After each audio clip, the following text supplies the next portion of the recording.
Something about this game always brings me back. It's been 23 years since Nintendo released The Legend of Zelda Majora's Mask, and ever since it's been one of the most unique games to come out of the 64 era of Nintendo. The game is very different from other Zelda games. It always felt like it had a more oppressive atmosphere, which was really one of the most interesting parts to me. The game was also darker than many I'd played at the time. I've really wanted for a long time to talk about this game, as well as the world around it. Not only was this one of the darkest games for an all-ages audience, this game also inspired one of my favorite internet urban legends. Now, I will be talking about Ben Drowned, but I really wanted to also dive into why I think this game was the perfect vessel for that story. It wasn't just the surface level similarities, I believe. I'm going to be dividing this topic into two videos. The first video will cover the original game, the lore, theories, and the world of Majora's Mask. The second video will cover the entirety of Ben Drowned, all the way up to its end. Ben Drowned needed to be its own video, as it had a lot to cover, way more than can fit in with the other two parts. People have been asking that I cover Ben Drowned for a while, but I wanted to do something different. I wanted to cover it in my way, so instead of just covering the creepypasta, I'll be covering everything around the game that inspired it. With that out of the way, let's start our dive into the dark legacy of Majora's Mask.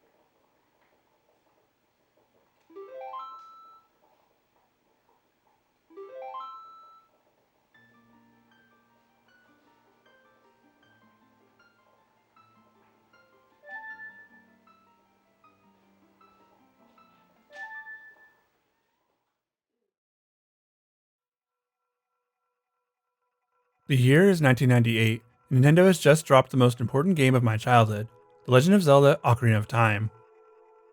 This game was Nintendo's first time taking the beloved Zelda franchise into 3D. And you know what? It was a massive success.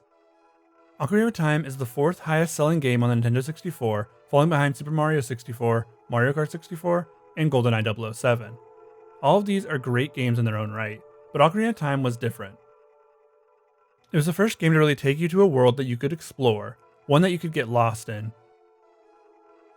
The game had you taking control of a young boy named Link, just like in the other Zelda games.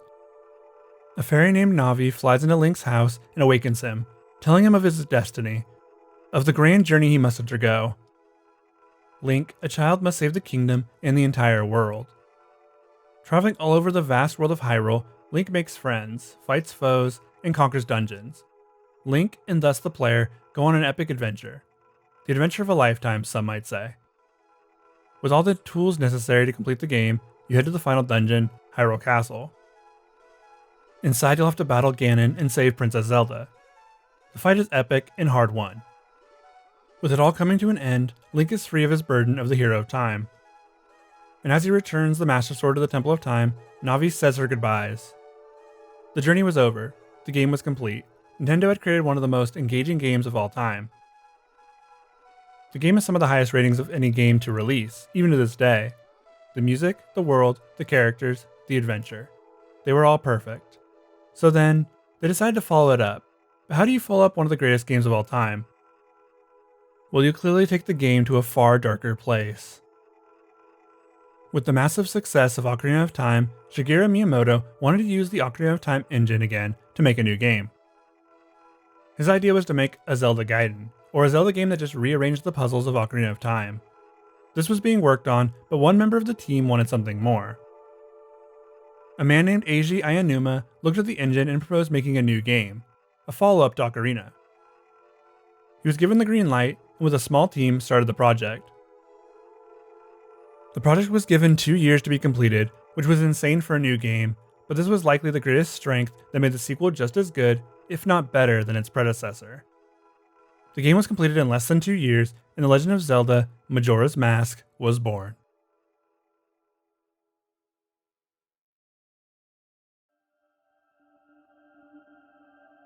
Zelda Majora's Mask was very similar to its prequel on the surface. They reused the engine, and the game felt very much like an Ocarina of Time 2. Of course, once you've made it a little into the game, you'll notice how very different the two titles are. The game starts with a somber-looking Link riding Epona through a dark forest. The tone here is felt immediately. Link, after saving the kingdom, well, the world, is now trying to figure out what to do next. The only information given is that he is looking for a friend. That friend is never mentioned by name, but is most likely Navi, his fairy that flew away at the end of Ocarina of Time. The somber tone doesn't last long before Link is ambushed by Skull Kid and two fairies. Those that have played Ocarina will immediately recognize that Skull Kid is from that game, though he appears to be wearing an ornate mask. Link is knocked from his horse and hits the ground hard. Link attempts to get his ocarina back from the Skull Kid, but he jumps out of his grasp.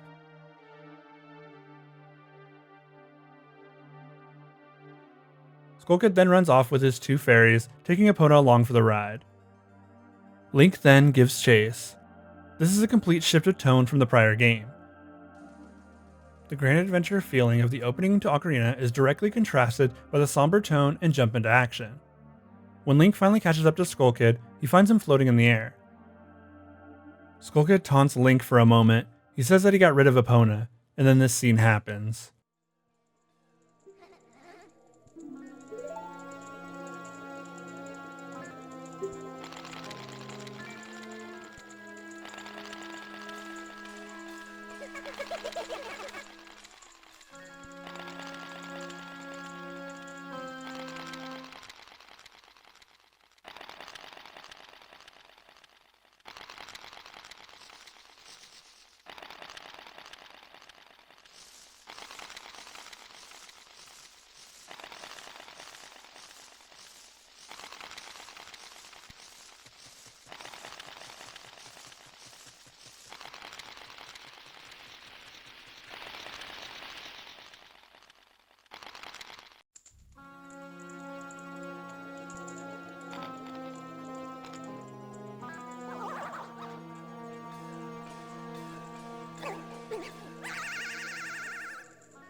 Link is transformed into a Deku Scrub against his will in what looks like an agonizing and traumatizing experience. Link doesn't respond like a hero, he responds like a child that had their whole world changed. That's because Link is a child, hero or not. This one scene takes the somber tone of the game and turns it into a feverish nightmare. The serious tone is spread throughout the world of teRmina, the world that Link is now in charge of saving. One that is very much like Hyrule before it. The world of teRmina is one filled with people in crisis. These two go hand in hand, creating a world that feels lived in. One where the very people living in it feel this looming dread. The main mechanic of the game, and one that really sets it apart from all other Zelda games, is this moon that hangs over the town.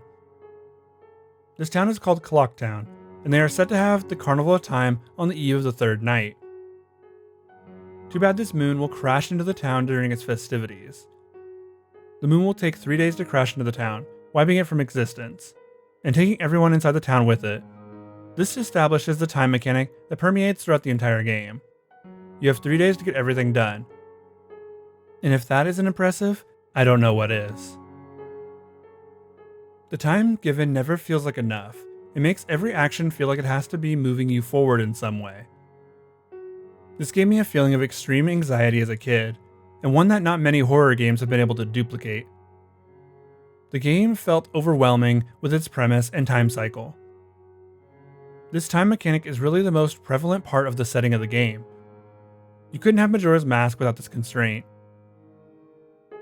This then bleeds over into the other parts of the world, and the setting of the game. The main hub for a majority of the game takes place in Clock Town. It's where all of your rupees will be spent, and where you'll likely become the most familiar. The town is where you'll start the game, and where you'll end it too. The town is full of NPCs just living their lives. This feeling is reinforced when you notice that everyone has an exact schedule they follow. This schedule can make every NPC easy to find if you know their route. The mailman sworn to duty will follow his route and even has it timed perfectly to the nanosecond. He's eccentric and timely to a fault. He can be found on the final day, if you didn't do a particular quest, waiting for the moon to fall. He wasn't able to evacuate the town as he felt it was his duty to stick to his route, even at the expense of his own life. There's an ongoing fight between the guards and the carpenters. The guards believe that they should evacuate the remaining public workers and committee members from the town, as they can't stop the moon that appears to be getting closer by the day. The carpenters, or at least a few of them, believe that the moon isn't falling from the sky and that everyone is safer inside the walls of the town. You can interact with each side and see what they think of the impending doom, but ultimately it's the mayor that is stuck between this debate. The amount of strange characters that you can meet in the town is commendable for how little time they had to develop the characters. A lot of them reuse character models from Ocarina, but are entirely different people. A lot of them feel even more fleshed out here as well. Just outside of the town is a side quest that I really think sells the tone of the setting that Majora's Mask is going for. There's a scene where Link meets the spirit of a man that passed away before passing along his dance, his legacy. The man's name is Camaro, and once you play the Song of Healing, he feels at ease and is able to pass on. When he does, he drops a mask. This mask looks just like him and is very freaky. When worn, the mask allows Link to do his dance, which he can then teach to these two dancer girls later for a piece of heart. This is one of the earliest and easiest side quests in the game, but also shows how Link can interact with members of teRmina. Link can help these people, even when their world is perceived to be falling all around them. This is the main gameplay of Majora's Mask. You are given a time limit and people to interact with. There are quests that will take you all over teRmina, which is much smaller than Hyrule, yet its size doesn't seem to matter, especially when almost every inch of the land has a new story for you to encounter. In keeping with the gloomy atmosphere established at the start of the game, Link can meet and interact with people with all sorts of troubles in their lives and afterlives. There's a side quest that takes place across all 3 days involving a few characters: Anju, Kafei, the Mayor, Dator, and Madame Aroma. The quest is you searching for Kafei, who has gone missing right before his marriage to Anju could take place. No one knew what happened to him, but they were at first mad, but now worried. It turns out that Kafei was turned into a child by a Skull Kid, and someone has stolen his half of the mask that was part of the wedding ceremony to Anju. He feels he can't go back to her without it, and you must help him get it back. This quest has a few different outcomes, with the best being that you bring the two together at the end. They exchange masks, vows, and are officially married. This takes place mere minutes before the moon is going to crash into the town. The two have decided they are ready to die together. This outcome is a little sad, but happy in a way. There is, of course, the worst outcome. If you fail to secure the mask but convince Anju to wait for Kafei, she won't evacuate the town and will instead wait for him to never come as the moon comes crashing down. The same outcome can happen the other way, where Kafei is the one left waiting. The final outcome, and the one that happens no matter what you do, is Kafei's mom. She never leaves. She waits, hoping for her son to return. Whether he does or doesn't, she can be found at the milk bar, drinking and waiting for the inevitable. She has decided that this place will be her grave. This quest is one of the more infamous quests in the Zelda franchise. It was inspired by true events, which I'll talk about later.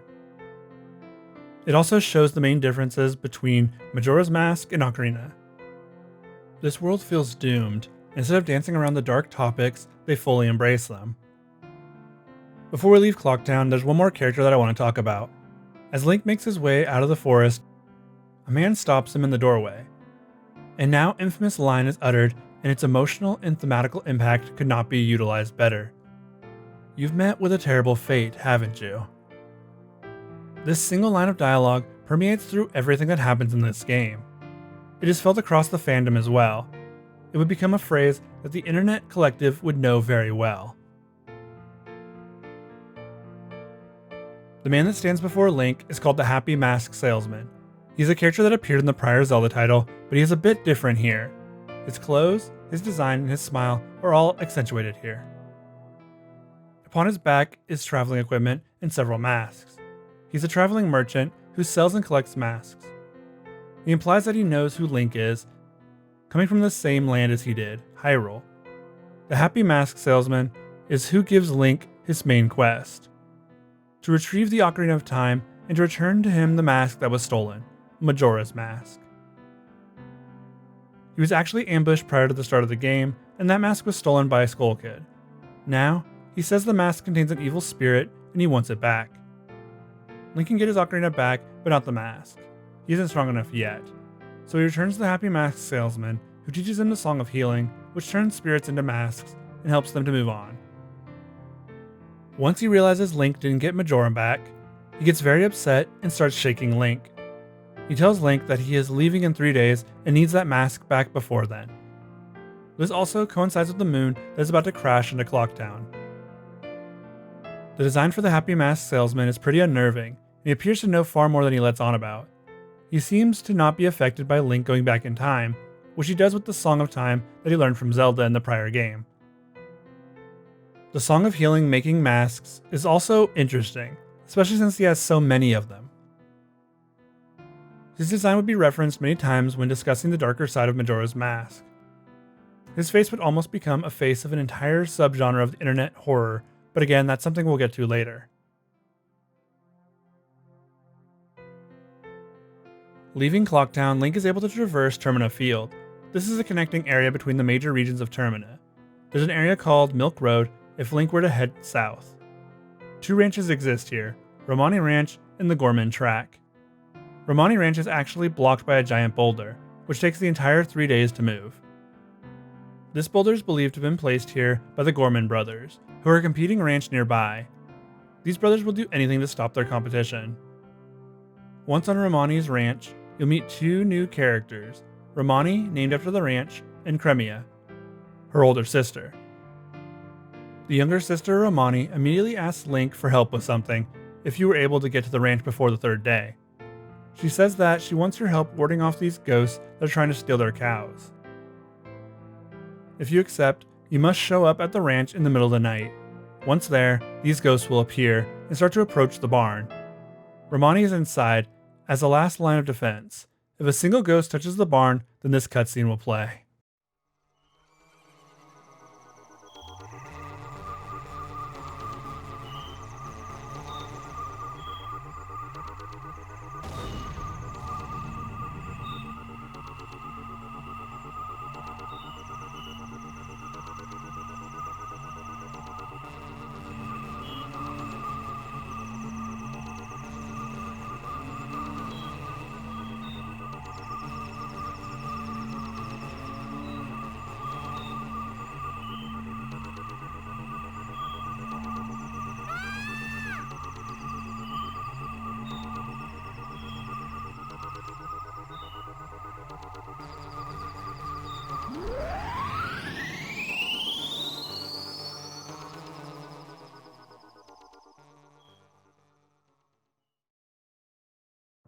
This scene is very clearly an alien abduction.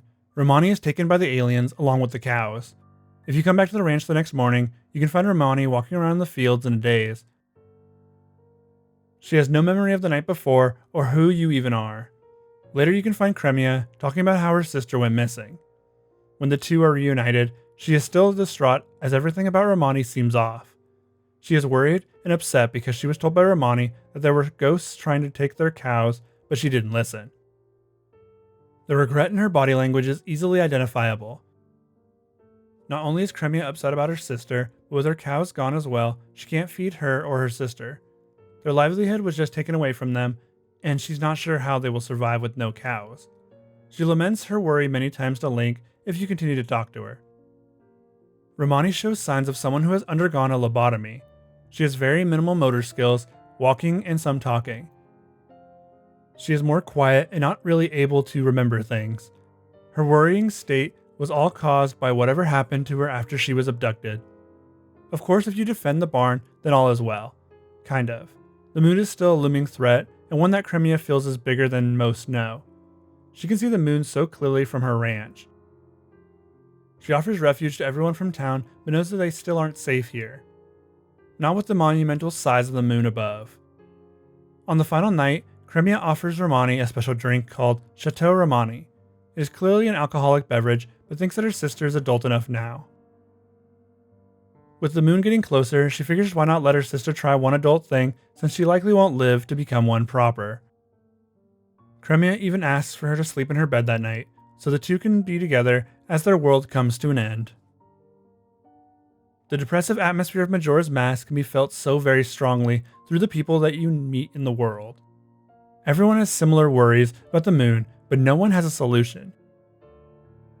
A majority of the townsfolk try and run. A smaller minority decide to drink until they meet their ends. Moving into the southern swamp, Link will find that the water has been poisoned, and there is a feud going on between the Deku Scrubs and the monkeys that live in the area. This feud mostly comes from the disappearance of the Deku King's daughter, who went to the area's dungeon with a monkey. The monkey was captured, and it will be tortured before being killed if Link doesn't save the princess. This is also where you meet the Deku Butler. He can be found alongside the king and gives you some interesting dialogue after you complete the area. He has you follow him through a maze that he treats more like a race. Once you complete the race, he apologizes and tells you that you just reminded him of his son, and how they used to race in that area before he left to go on a journey. This scene drops a pretty big hint about something. At the beginning of the game, when Link is first turned into a Deku Scrub, you can find a dead shrub that Tattle says kind of resembles you in your Deku Scrub form. At the end of the game, during the credits, you'll see the Deku Butler in front of the shrub crying. This is all that remains of his son, whose mask you now wear. This scene is heartbreaking, and shows that even though you saved the day, there were still those that lost their lives along the way. The Deku Scrub mask is the first, but you see a good chunk of the masks Link obtains actually belong to those that were unable to pass on. This is why the Song of Healing gives you their masks. You let their spirits pass on, and in return, you get a mask. The mask system is the most important system in the game. Each mask gives you some sort of benefit. The 3 transformation masks allow Link to transform into various races, those being the Deku Scrubs, Zora, and the Goron. In order for Link to transform into them, they had to have died with regrets. Those regrets were then healed by Link with the Song of Healing. Link then turns into them, or close enough that those around him confused Link for their departed friends or loved ones. All in all, this is a really depressing mechanic. Not only is Link disguised as the dead, he also gives the impression that they haven't died at all. Those that recognize the original masks think that their friends or loved ones are still alive. The second region that Link explores belongs to the Gorons, who have their own set of problems. Mainly that a never-ending winter is destroying their land. They can't eat anything, and Gorons are prone to freezing if they even venture out. They are starving, and nothing can help them. The never-ending winter was caused by the dungeon in the area being cursed by Skull Kid. One of their greatest warriors sets out to stop the winter and conquer the dungeon. Only, he dies before he can do it. Link can find his spirit, who guides him to his own grave. Link then lets him pass on with the Song of Healing and gains his mask.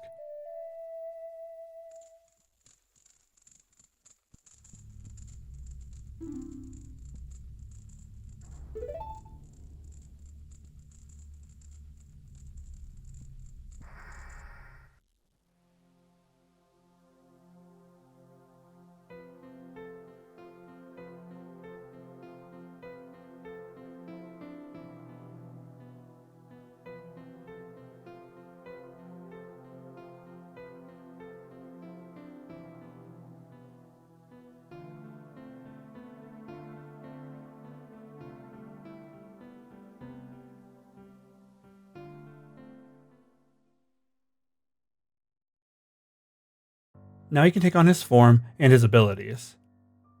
When Link wears his mask, he is mistaken by everyone for being their fallen brethren. They all know he died, but now he stands before them. They don't know what to believe. All they know is that they need him now more than ever. The final transformation mask can be obtained from a Zora musician. When Link makes his way to the coast, he finds a Zora that is floating in the water. Swimming out there, Link brings him to shore, where he walks for a few steps before collapsing. The Zora, named MacLeod, will then tell Link his story. He was looking for his close friend's eggs that were stolen by Gerudo pirates. This endeavor doesn't work out for him, and he ends up floating in the Great Bay coast with severe injuries. Right before Link, MacLeod passes away. Link plays a Song of Healing and helps his soul to pass on, and turns him into another mask.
This scene was one of the few times when I was younger that I've seen a game kill a character off on screen right before me. Link knows that there's no time to mourn and heads to the next area. Link, with the Zora mask on, can interact with the other Zoras who all think he is Macau. He even writes a song with one of his bandmates. They all think that Macau has returned from his adventure empty-handed. Link, as Macau, is able to talk to Lulu. But she seems to know that it's not him. Death isn't the only tragedy befallen the people of teRmina. In the Ikana Mountains, the dead are awoken and unruly. They roam the land without purpose, lashing out at the living. There's also this music box house that Link can find. Surrounding the house are these creatures called Gibdos. They are essentially the re-deads from Ocarina of Time, which were the zombies of that game. They are wrapped like mummies, but if you burn off their wrappings, they appear to be the exact same creatures. In order to investigate the house, you'll have to lure out a little girl that lives inside. Once inside, you'll hear a noise coming from downstairs. There's a wardrobe on the other side of the room. Approach it, and this is what you'll see.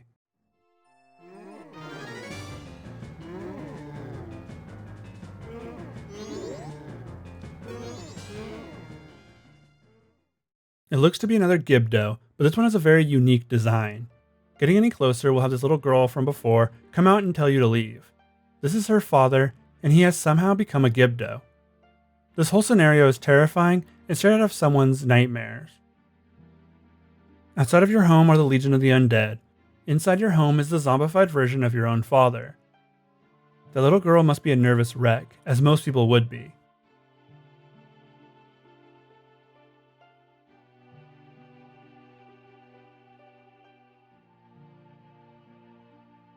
While most of the story beats in Majora's Mask follow a similar theme throughout, there are actually some gameplay elements that play heavily into them as well. One of the most prominent ones is the Elegy of Emptiness. This is a song that Link can learn that allows him to create statues of certain masks that he wears. There are 4 forms that will have a mask, those being the Goron, Deku Scrub, Zora, and one for Link himself. These statues are mentioned to be hollow soldiers formed from the mask that Link wears. Which begs the question, why can Link create one of himself when he is not wearing a mask? The first 3 statues resemble the person the mask was taken from. Macau looks correct, as does Romani III, but it's hard to tell with the Deku Scrub since we never saw his regular form. Of course, then there's the Link statue. This is the most creepy and unnerving of the statues. It doesn't really resemble Link, and looks more like something imitating him. The Elegy of Emptiness can only be used inside of any of the areas related to Ikana Canyon. This is where the dead are able to manifest, so this makes sense, kind of. These shells, as they're called, resemble the dead more than Link's forms ever could.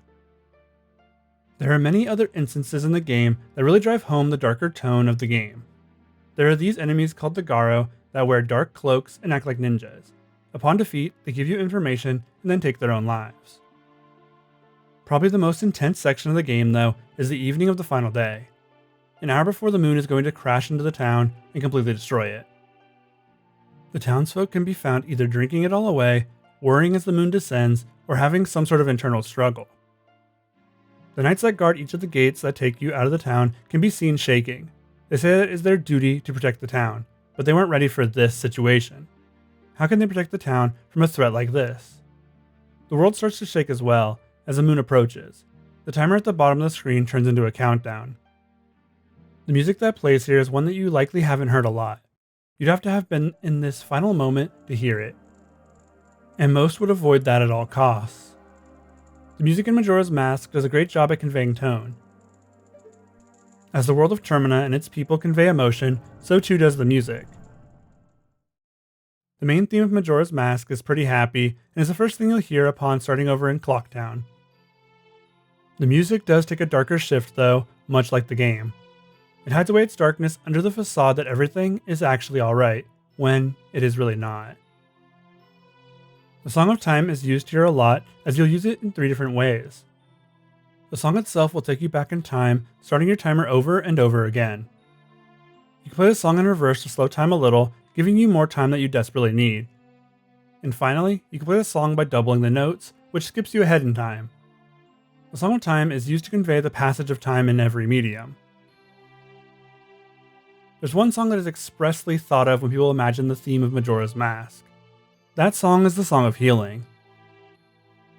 It's a song that you'll hear every time an important moment takes place in the game. Link must use this song to help those to cross over to the other side. This song has such a somber tone that also ends with a brighter tone that shows the progression of the departed. The final song worth mentioning is the Elegy of Emptiness. An elegy is a poem of serious reflection, typically a lament for the dead. That is the dictionary definition. This song then brings out the shell of a person that has passed. In other words, this is a shrine or lament of the dead. This song is used sparingly in the game, mainly as a puzzle mechanic. This song conveys some of the deeper meanings hidden within the game, the theme of remembrance and acceptance. We should remember those that have fallen, but not fall alongside them. We have to keep moving, for them, for ourselves. One of the main themes of Majora's Mask is accepting your mortality. This is where the masks come from. This is what the people of Clocktown must do. And it's a heavy subplot in the entirety of Ikana Canyon. The moon is coming, our deaths are coming. We have to learn to live with that knowledge. The people of teRmina have plenty of unfinished business, most of which Link can help to solve. For every person he helps, they can accept that their end is coming, but some of their burdens are solved. For some, this can be as simple as learning to live outside of their work. For others, it can be seeing a loved one for the last time. The people of teRmina all seem to represent a different level of acceptance. Some are in complete denial, while others are almost ready to accept their mortality. Along with acceptance, another theme that plays throughout the game is that of grief. Grief from their problems, grief for those that have passed, grief for the impending doom. Link has a chance to help many people deal with their grief, but it won't go away. They just learn to accept it as part of who they are. All of this is to say that Majora's Mask is a deeply depressing game that asks you some tough questions. This game is asking you to help these people, to help them overcome their obstacles. Link has made a deal with the happy Mask Salesman, sure, but really he's the hero of time. He was going to help these people as soon as he saw they were in need of it. I believe I've covered a good chunk of what the game has to offer. The dark themes, the dark imagery, and the end of the world in sight. That's not even covering the disturbing nature of the mask transformations or the underlying feeling of dread brought on by the war that took place before this game even started. The last thing I want to talk about here is the end. No, not the end of the game, a different end. If you wait until the very last moment, the game ends. The moon falls from the sky, killing everyone.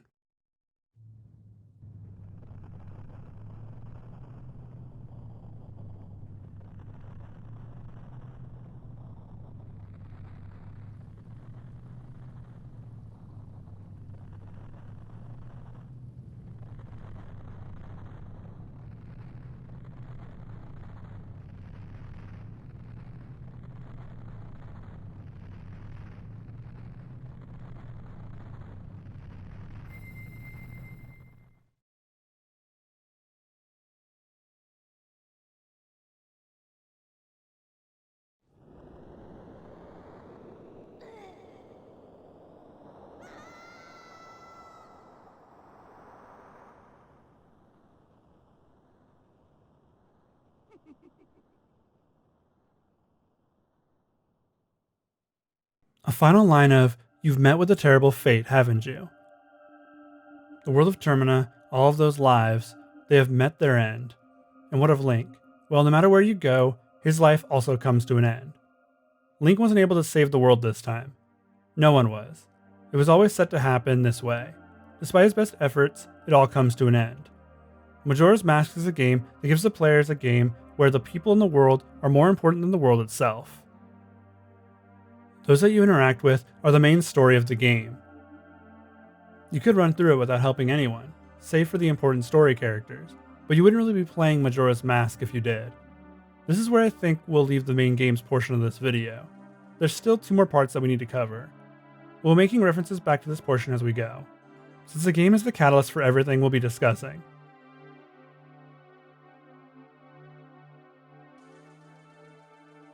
The community surrounding Majora's Mask is creative. There's a theory for just about every element in this game. This is the same for most of the Zelda games, as they usually have a breadcrumb of story elements that the player can think on. There are a myriad of theories, strange Easter eggs, official side content, and even an iceberg to explore. For this section, I think we'll start with the iceberg and see what sections we can take a closer look at. I won't be going through the whole iceberg, as this isn't an iceberg video outright. The iceberg, though, is a convenient way of looking at differing topics under one overarching section. This is the only Zelda Majora's Mask iceberg I could find. It is very barren, and save for a few interesting entries, doesn't cover everything I want to talk about. Still, we'll go over some of the stuff found here, and some stuff I found in another iceberg in this video by fellow YouTuber NessC Retro. The very first section on this iceberg is Ben drowned, and like I mentioned before, Ben will be getting his own video, so I'll be skipping the sections related to that story. This brings us to the group of topics I want to talk about, which are the masks that aren't in the game but were rumored, seen in beta builds, or never intended to be in the game. Starting with the adult Link mask. The adult Link mask was seen briefly in a magazine showing a screenshot of a beta build of Majora's Mask. The adult Link mask can be seen mapped to one of the C buttons. It looks a bit like the Fierce Deity mask, and I'm pretty sure that it was an earlier version of that mask. Speculation around this screenshot has led to many different theories. The easiest to believe is that the mask would turn Link into his adult form, the one you get to play in Ocarina of Time. This would make sense since the game is essentially using everything from its prior game. The reason the mask was cancelled during production was because the dev team thought that the mask didn't add much to the game. Just becoming an older, more adult Link didn't add enough to the game to actually make it worth including, so it was cut from the final release. The theory that it was a prototype version of the Fierce Deity mask was also disproven, as that mask has an entirely different origin, being that it was originally the gigantic Fierce Deity mask, which the team found to be too powerful, so they cut the mask into two, creating the Giant's Mask and the Fierce Deity mask. The appearance of the adult Link mask to me just looks eerie, like it's an out-of-place texture in the game. It does resemble the Fierce Deity mask a bit though, especially in the design. The next mask I want to talk about is the Young Link mask. There exists within the files of Majora's Mask a Young Link mask. What's weirder is that this mask can be worn by Skull Kid, making for a nightmare-inducing scene. There's not really a reason or explanation ever given for this specific mask. No one really knows what its purpose could have been. Why does the Skull Kid wear it specifically? My own theory is that the mask was meant to be part of some nightmare sequence Link would have gone through. The mask can be symbolic of a lot of different things, but we'll never know, and speculation is all we really have. The final mask is the Majora's Mask itself. There were screenshots of Link wearing the mask. Of course, these all were faked by changing the textures for the mask with one of the other ones. Link is never able to wear Majora, and that is probably for the best. The Deku-related nightmare refers to a real-life sequence that happened to the team behind Majora's Mask. One of the members had a similar dream to that of when Link is first turned into a Deku Scrub. The next day at work, one of the animators showed him the scene they were working on, and he noted immediately that it was exactly like the nightmare he'd had the night before. The devs behind Majora's Mask were on an insanely tight schedule for the game. This led to many sleepless nights, and many of them being overworked. With this in mind, the idea of a dev having nightmares related to their work makes sense. It gets even worse when you take into consideration all of the hidden meanings behind some of the NPC dialogue. Many of them voice their discontent with the workload through NPC dialogue. This even led to the infamous "You've met with a terrible fate, haven't you?" line. The 7 days concept refers to the original plan of having 7 days to play through rather than 3. The devs wanted to have Link re-experiencing the whole week, but due to a factor of reasons cut it back. The first reason is the lack of dev time, as adding 4 more days would have taken much longer to program. Also, having 7 days just felt like it might be too much for the player to remember and handle. The player already has to go through 3 days of events, with several events needing to be repeated. Having 7 nights slow the game down a bit too much. Majora's Mask is a retelling of the Magic Flute. This theory states that the game has a very similar plot, themes, and elements to the opera by Mozart, The Magic Flute. This opera has connections to the Freemasons, a mysterious order that still exists to this day. This theory comes from this giant info dump of an infographic. It describes the story of the Magic Flute, a bit of other Freemason imagery hidden in other popular properties, and then tries to make connections to Majora's Mask. This infographic is incredibly hard to follow, with it jumping from section to section. I read through most of it, but a lot of what they were saying really doesn't match up to how the story and themes of Majora's Mask play out. The only symbol that persists is the magic flute and the Ocarina of Time. Both are used to heal those whose souls are broken. This feels very similar to when someone on the internet tried to claim that Super Mario 64 was an allegory for the Masonic trials. The pieces that were connected there were covered far better than just an infographic, so maybe that would have helped, if someone could translate this image better than I've been able to thus far. Majora's Mask has plenty of symbolism, as I've covered in part 1. Most of it doesn't seem to be connected to the secret society. I have to admit, though, that I do not know that much about the Freemasons. Maybe I need to brush up on my secret societies a bit. The next topic I want to cover is the entry titled Mario 64 Personalization AI was used in Zelda 64. It's no surprise really that another Nintendo 64 Iceberg would mention the infamous every copy of Mario 64 is personalized theory, especially since a bit of assets and coding was shared between these two franchises. The theory states that Super Mario 64 has a personalization AI built into it that changes the game for everyone that plays it. This sentiment spread very quickly around 2019 and was honestly one of the most interesting creepypasta concepts to come out in a while. With this in mind, it makes sense that people would claim that Ocarina of Time and Majora's Mask could both have that same AI. The fans haven't gotten too in-depth with their search for the eerie finds in either game yet. This more exists as a concept rather than a true segment for deep diving. There were a lot of interesting finds in Super Mario 64, so I believe that the two Zelda 64 titles will receive similar stories as interest for such things increases. Majora is an egregore, and this topic is going to need a little bit of explaining. An egregore is an occult concept representing a non-physical entity that arises from the collective thoughts of a distinct group of people. This isn't strictly a religious belief, but does have connections to early pagan beliefs. This theory states that Majora was created out of the belief of the people. It was created specifically from the fears of the people living in teRmina. The moon was part of that belief, as early on the moon didn't have a face, and was given one as the people of teRmina started to fear it crashing more and more.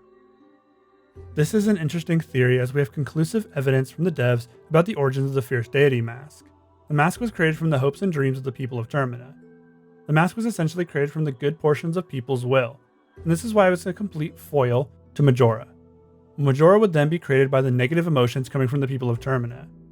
Of course, in-game, the explanation by the Majora's Mask is that it was used in dark rituals by an ancient tribe. There are many theories trying to explain where the origins of the mask could have been, but not enough concrete evidence to know definitively. The final entry I want to touch on from the Iceberg is the 4th day glitch. I originally had planned to talk about this during the first part of the video, but it felt more correct to talk about it here. The 4th day glitch is exactly what it sounds like. A glitch that lets you play the game past the 3rd day. On the 3rd day, the moon is supposed to fall from the sky and wipe out Clocktown and all of teRmina. If you do the glitch correctly, the moon disappears from the sky, while actually it just appears to be where it's supposed to be. The game is mostly playable from here. You can still roam the land of teRmina. That's not to say that it works perfectly. The main difference here is that almost every person in teRmina is now gone. All of the NPCs that usually walk around the town are nowhere to be seen. The world feels so empty, as if the moon had fallen and now Link is trapped in some limbo nightmare. It feels so eerie to walk around the town and not see a single person. It feels very similar to early 2010s gaming creepypastas. The big theme usually in those stories is the lack of NPCs and the feeling of loneliness and isolation. In JVK116Z.esp, all the major story NPCs of Oblivion are dead, so the story can't be completed, just like during the 4th day glitch. Most of the NPCs that are still around don't serve much purpose. They just say vague lines that don't really match now. Traveling around can feel like living through your own creepypasta, like you have your own haunted copy of Majora's Mask. Devoid of all the people, all of the life, this game was created with the sole intent of the NPCs making the world, so without them, the world feels hollow and void. Like I mentioned before, the game is unbeatable if you do the 4th day glitch. You cannot end the game, and Link is trapped in this hellscape limbo until you restart the console. That is the only way to leave this nightmare of isolation. There are a few NPCs left, with the most interesting character being the Happy Mask Salesman. The Happy Mask Salesman is still found inside of the clock tower. If you talk to him, he will tell you how much time you have left. It'll appear as a glitch, an actual number won't be present. It feels like he's about to acknowledge that you used the glitch, but continues on like he doesn't notice. I feel like the existence of the 4th day glitch actually helped to inspire Ben Drowned. More on that in the next video. With the iceberg out of the way, there's still a few theories I want to look at. The most notable and infamous being the 5 stages of grief theory. This theory is one that I remember hearing in forums years ago, but one that I didn't really get to know until I saw it on YouTube. The most famous retelling of this theory, and likely how many people first heard it, was through MatPat's video on game theory. This video released all the way back in 2013 and was during the peak time in the development of internet horror culture. The theory essentially goes like this. Link has died. It isn't specified if it was during the initial fall from his horse or when he fell on the tree during the start of Majora's Mask. Link is then set to teRmina, which is essentially his limbo, until he can face the 5 stages of grief and accept his fate. The theory continues by claiming that the 5 major areas in the game represent the 5 stages of grief, those being denial, anger, bargaining, depression, and finally, acceptance. These 5 stages were put forth by a psychiatrist named Elizabeth Kubler-Ross in her 1969 book On Death and Dying. The original concept isn't so widely believed anymore, and has many points that others try and disprove. Some even say that there are 7 stages of grief. The original focused mainly on those that were terminally ill and how they faced the inevitable. For this theory, Link has died. Now he's experiencing these 5 stages starting with denial. Denial is displayed in Clocktown. This can be seen with the carpenters and several other NPCs that refuse to believe that the moon is getting closer. They even go as far as to call it a baseless conspiracy theory. The scene that really drives home this idea takes place in the mayor's office. The carpenters are on one side arguing they need to finish setting up for the festival. They also say that it's safer inside of the walls of the city, so they shouldn't evacuate. This can also be seen with several of the other NPCs that can be found still living their lives around Clocktown, even as the moon shakes the ground beneath them. The next stage is anger, which is said to take place in the first dungeon of the game, the swamp. The swamp area has a bitter feud going on between the monkeys and the Deku scrubs. The water has been poisoned, and the princess of the Deku went to fix it with a monkey friend of hers. She ends up getting captured, and the monkey gets captured by the Deku. The Deku King then tortures the monkey, as he is blinded by anger and believes that his daughter was kidnapped by this monkey. This of course isn't the case, but plays heavily into the anger stage. The next stage is bargaining. This is said to have occurred at Snowhead. Snowhead is a region where an eternal winter is bringing the inhabitants of the area to near starvation. There Link meets a fallen Goron hero named Romani III. Romani died trying to save his people by breaking the curse at the temple. This leads to Link finding him with the Mask of Truth and following him. Romani takes Link to his gravesite. Here he asks if Link can bring him back to life with his magic, so he can save his people. He starts to bargain with Link. Eventually he just pleads with Link to save his people for him. The next stage is depression, and this stage can be felt everywhere across teRmina, but for this theory, it focuses on the Great Bay. There's a Zora named Lulu, the lead singer for a band, who has lost her voice because her eggs were stolen. This leads to the depression she's feeling. When Link finds her, she is just staring silently out into the ocean. This brings us to the final stage of acceptance. Acceptance takes Link to Akana Valley, where the dead are back and restless. The whole goal of this area is to make it so the dead can accept that they are dead and move on. In the graveyard area, you meet one of 2 ghostly composers, Sharp. Sharp is talked into accepting the mistreatment he has done against his brother and to move on. This is one of the many forms of acceptance that Link experiences in this area. The biggest and most symbolic, though, takes Link to the final dungeon of the game. Here is Stone Tower Temple, a temple that goes up into the sky. Link must traverse this temple, and in doing so, he is rewarded with the light arrows. This is symbolic of Link getting his own acceptance. Link travels up to the heavens and then is rewarded with enlightenment. Link is freed from his grief and is ready to move on. Aside from the 5 stages, the main game mechanic also kinda points to this theory. Grief can feel like repeating moments over and over again. The main game mechanic of Majora's Mask is the 3-day time cycle, one in which Link must repeat the same 3 days over and over and over again. That is, until he comes to terms with everything and is able to move forward. The first part of this theory is that Link has died. A big point in this theory are the characters that Link meets in teRmina. Just about every character that he meets has an exact parallel in Hyrule. At the end of it all, Link is surrounded by those that he saved. All those cheery faces, that he can now save them again. just before he meets the end of his journey. Another piece that I think plays into the Link is dead theory is the Elegy of Emptiness theory. This is to do with the creepy elegy statues that can be summoned in Akana Valley through the song The Elegy of Emptiness. I covered these before in the first part, but this theory takes it a step further. The theory states that these statues take a snapshot of the soul and bring them to life as these statues. This explains why the statues look exactly like the actual people behind the mask and not like the Link versions of the characters. Which begs the question, why does Link have a statue and why does it look like a super uncanny version of him? This question isn't a super easy one to answer. The theory states that when Link brings up his statue, that he is instead bringing up the face of his own demise, or what he will look like at the end. Since Link summons a child version of himself, this must mean that he dies young, which plays back into the Link is dead theory. Or it could also point to the lineage of heroes before Link. He's instead pulling a snapshot from one of the many other heroes before him, one that has also met an untimely fate. Lastly, before I move on from this theory, I need to bring up the words of the happy Mask Salesman. His first words to Link are, "You've met with a terrible fate, haven't you?" This phrase is believed by some to mean that Link has in fact died. The phrase is uttered one more time throughout the game, well, depending on how you play it, and that's during the scene where the moon crashes into teRmina. A scene of Link being consumed by the devastation plays, and the famous line is uttered once again. The final piece we're going to look at in this section has to do with the happy Mask Salesman himself. This character appeared firstly in Ocarina of Time, where his role was minimum, but interesting nonetheless. He ran the Happy Mask shop, where he explains that his masks are capable of spreading happiness. This is meant literally, as the masks seem to embody the happiness of those that wear them. He would later make a reappearance and have a bigger role in Majora's Mask. The man appears before Link when he's just about to start his journey.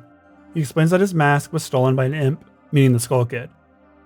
A small backstory of the mask being used in dark rituals by an ancient tribe is given, though he never explains how he got the mask or his reason for collecting it. The Happy Mask Salesman also seems to know a lot more than he's telling Link. He has the complete knowledge of every mask Link brings to him. The Happy Mask Salesman doesn't really provide much help beyond teaching Link the Song of Healing, which he only did as part of a deal with Link. He's also the only person in the game that recognizes Link from Hyrule. This alone makes him more than just a passing figure. The most interesting part of the Happy Mask Salesman isn't even necessarily with the character himself. At the end of the game, once Link ascends into the moon to fight Majora, these children can be found. These kids are referred to as the Moon Children, and they each appear to be wearing a mask that resembles the 4 bosses Link fought before. The Moon Children all have a peculiar look about them. They seem to slightly resemble the Happy Mask Salesman. Same face shape, same hair, and they all ask questions and make comments about owning a mask shop. In some builds of the game, they even have the same face texture under their masks. In later versions, this was changed, so they have no face, which is far more terrifying. Like the faceless kids in the Abandoned by Disney series. There's a theory that these children and the Happy Mask Salesman himself all come from the same tribe, the one that created Majora, which is how he obtained it and why he wants it back so badly. Also, there's a Majora's Mask manga that tries to explain the origin of the mask, but this is non-canon. This origin was also pretty divisive in the community. The manga made the Happy Mask Salesman into a more chaotic character. He can even be seen as malevolent in some scenes, a clear shift from how he is seen in the games. Majora's Mask is a very strange and interesting game. No matter how you look at it, the game sets itself apart from the other Zelda games almost immediately. The theories, the world, the tone and setting, all of these pull into the greater experience that is Majora's Mask. The community surrounding the game will likely continue to create theories and speculate. It's not very likely that Nintendo will ever address many of the fan theories. They also won't answer many of the questions presented within the game.